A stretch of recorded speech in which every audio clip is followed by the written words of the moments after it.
Salam sejahtera Malaysia. Denyut nadi suara rakyat bergema di channel ini. Terima kasih kerana bersama-sama di channel ini untuk mendapatkan berita-berita terkini. Bagi anda yang baru, jangan lupa tekan butang subscribe, like dan share. Malaysia kita punya, kita jaga sama-sama. Salam sejahtera Malaysia. Denyut nadi suara rakyat bergema di channel ini. Baru-baru ini muncul satu berita yang viral berkenaan dengan usaha untuk membebaskan Datuk Seri Najib Tun Razak, yaitu dengan mengumpul petition sebanyak 1 juta tanda tangan. Persoalan pertama yang muncul, adakah tanda tangan itu adalah asli? Adakah tanda tangan itu genuine? Adakah orang betul-betul ada 1 juta orang yang mengharapkan Datuk Seri Najib Tun Razak dibebaskan? Benarkah, bolehkah ada 1 juta ahli UMNO bersetuju untuk Najib dibebaskan? Banyak persoalan boleh timbul, macam mana metod untuk kumpul tanda tangan itu. 1 juta orang itu bukan sedikit, ramai itu. Jadi ada satu artikel yang saya ingin kongsikan. Petition 1 juta tanda tangan kepada Agong. Harap-harap semua tanda tangan yang dikumpul adalah asli. Ditulis oleh sabudin.com, Sabudin Hussein di sabudin.com.net. Sebagai langkah susulan, selepas kecewa kerana Najib Razak tidak diberi pengampunan penuh, UMNO kini mengorak satu lagi langkah terbaru untuk mengumpul 1 juta tanda tangan di kalangan ahlinya di seluruh negara untuk dipersembahkan kepada Yang di-Pertuan Agong Sultan Ibrahim Sultan Iskandar. 1 juta tanda tangan yang bakal dipersembahkan itu adalah sebagai satu rayuan kepada Agong agar baginda sedia untuk menimbangkan semula keputusan daripada lembaga pengampunan itu sebelum ini dan menukarnya kepada pengampunan penuh. Arahan mengumpul tanda tangan itu diberikan Presiden UMNO oleh Ahmad Zahid Hamidi dalam perjumpaan dengan ketua-ketua UMNO bahagian yang diadakan pada petang semalam. Ini pada 5 hari bulan Februari punya artikel. Bermula hari ini, semua bahagian UMNO difahamkan sudah mula mengedarkan borang kepada ketua-ketua cawangan untuk mereka mengutip tanda tangan daripada ahli di cawangan masing-masing. Borang yang sudah ditandatangan itu dikatakan dikehendaki dikembalikan semula kepada semua pejabat UMNO bahagian sebelum 4.30 petang 8 Februari, yaitu hari ini. Sudah cukup dengar kata agak sukar. Bermakna usaha untuk mengumpul 1 juta tanda tangan itu hanya diberi tempoh masa selama 4 hari saja. Macam mana mau kumpul 1 juta tanda tangan 4 hari? Bolehkah dapat 1 juta tu?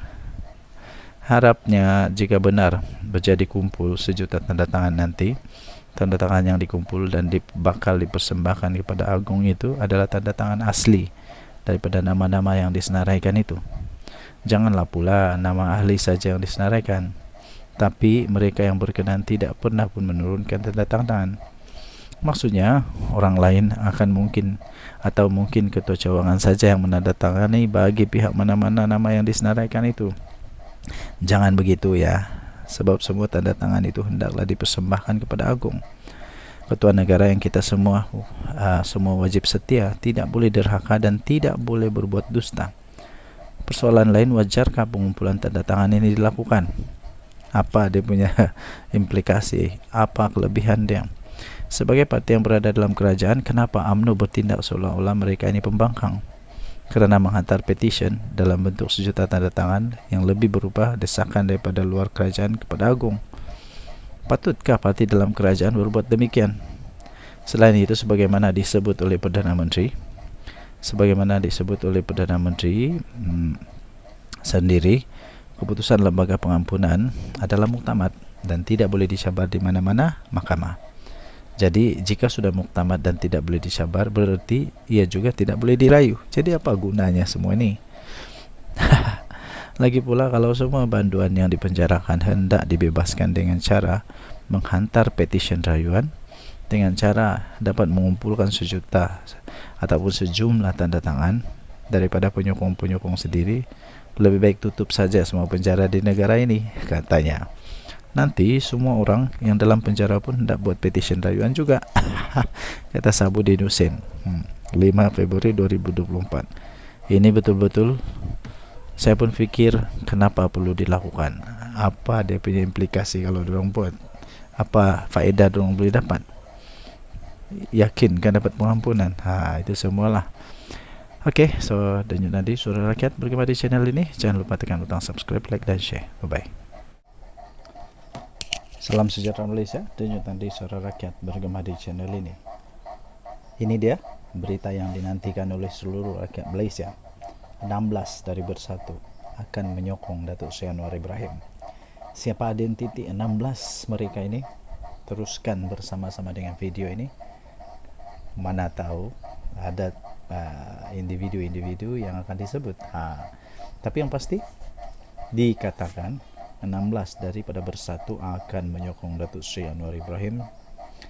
Ini didedahkan sendiri oleh seorang yang amat besar di dalam Bersatu, yaitu beliau juga adalah MP kepada Bersatu. Akhirnya beliau memberikan pendedahan bahawa bukan 10 sebenarnya, tapi 16 orang daripada Bersatu yang bakal akan memberikan sokongan kepada Datuk Seri Anwar Ibrahim.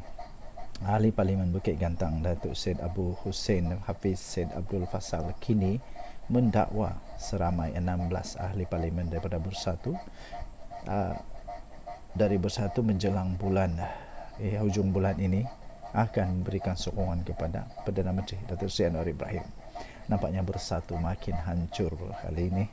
Kalau betul ini terjadi, minta maaf Bersatu, memang betul-betul kehancuran berlaku. Sebelum ini saya beritahu bahawa lebih kurang 10 orang katanya. Kini angka tersebut telah meningkat sebanyak 16 kepada 16, dan kita tunggu dan lihat sama ada lebih ramai yang akan menyokong. Itu kata beliau selepas satu program jualan rahmah di Cangkat Jering di Perak baru-baru ini. Ahli parlimen daripada Tanjung Karang iaitu Datuk Dr. Zulkafli Hanafi ialah wakil rakyat Bersatu yang ke-6 yang telah mengisytiharkan sokongan kepada Datuk Seri Anwar Ibrahim, Perdana Menteri Malaysia. Sebelum itu, ahli parlimen dari Bersatu yang telah menyokong Perdana Menteri ialah Syed Abu Hussein Hafiz, Zahari Kecik dari Jeli, Iskandar Zulkarnain Abdul Khalid daripada Kuala Kangsar, Suhaili Abdul Rahman daripada Labuan, dan Muhammad Azizi Abu Naim dari Kuala Musang. Syed Abu Hussein turut juga menafikan dakwaan bahawa beliau menjadi broker untuk mendapatkan sokongan ahli parlimen pembangkang.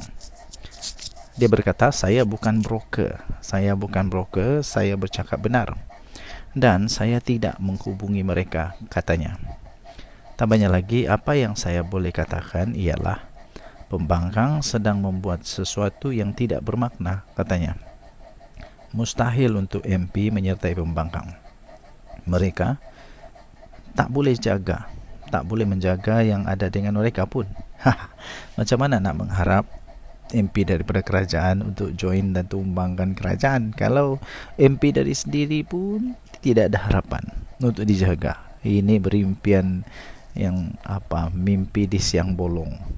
Ketika ditanya berkenaan keberangkalian tindakan yang dihadapi ekoran sokongan beliau kepada Anwar, Syed Abu Hussein berkata ia tindakan yang tidak bermakna. Apa yang mereka rancang tidak bermakna kerana tiada peruntukan dalam perlembagaan parti untuk tindakan diambil selagi perlembagaan parti itu tidak dipindah, katanya. Rakan-rakan saya dan saya sendiri hanya menyokong kerajaan tetapi tidak meninggalkan parti, tegas beliau. Memang checkmate habis. Muhyiddin checkmate, Hamzah Zainuddin checkmate. Itulah dulu draft pertama untuk perlembagaan Akta Lompat Parti dibentangkan.